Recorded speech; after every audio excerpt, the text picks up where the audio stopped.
నా ఫ్రెండ్స్ మా దుస్తులతో మీకేంటి పని అని చెప్పి అన్నారు. కరెక్టే మేడం, మీ దుస్తులతో మాకేంటి పని లేదు, మా పని మాకే ఉంటుంది, మా లైఫ్ మాదే ఉంటుంది. కానీ అందరూ మాలాగా మీలాగా అందరు మంచులు ఉండరు కదా మేడం. కొంతమంది చెత్తనా విధవలు ఉంటారు, చెత్తనా కొడుకులు ఉంటారు. సో అలాంటి వాళ్ళ గురించి కదా ఇప్పుడు మనం మాట్లాడుకుంటుంది.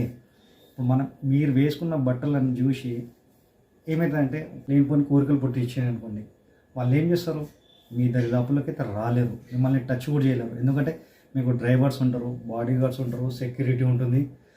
ఎవ్వరు లేకున్నా కూడా ఒకవేళ మీకు సెల్ఫ్ డిఫెన్స్ వాళ్ళతో ఫైట్ చేసేటువంటి శక్తి అనేది మీకు ఉంటుంది మేడం, కాదని కాదు. సో అలాంటప్పుడు మిమ్మల్ని వాడు టచ్ చేయలేడు.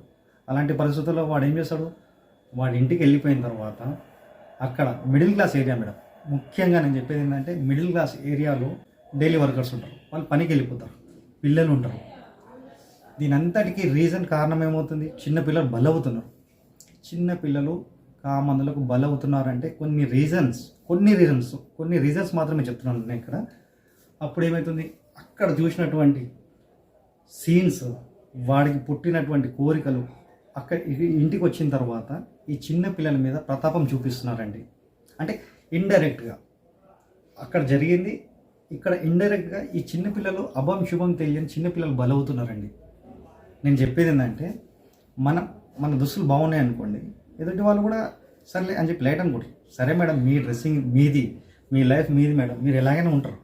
కానీ ఏంటంటే ఇండైరెక్ట్గా మేడం ఒకరికి మన వల్ల ఆపద హాని కలుగుతుందంటే మనం కూడా కొంచెం ఆలోచన చేయాలి కదా.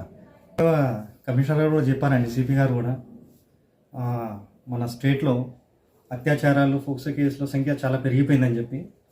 ఎందుకంటారు మేడం, శివాజీ గారు ఇదే డైలాగ్ని సినిమాలో మాత్రం ప్రజెంట్ చేసి ఉంటే మాత్రం క్లాప్స్ ఈలలు కొట్టేవాళ్ళు కదా మేడం. అదే రియల్ లైఫ్లో కరెక్టే మేడం. నేను శివాజీ గారిని నేనేం సమర్థించడం లేదు, ఆయన మాట్లాడేది ముమ్మాటికి తప్పు, వల్గర్ పదాలే. కానీ ఆయన ఏంటంటే ఇది చెప్పడంలో విఫలమయ్యారు. ఆయన చెప్పడంలో, ప్రజెంట్ చేయడంలో ఈ విషయాన్ని సిస్టర్స్, మన మహిళా లోకానికి, మన అక్క చెల్లెళ్ళకు ప్రజెంట్ చేయడంలో దాన్ని ఫెయిల్ అయ్యారు. కానీ ఆయన కాన్సెప్ట్ మాత్రం మనం అర్థం చేసుకోవాలి.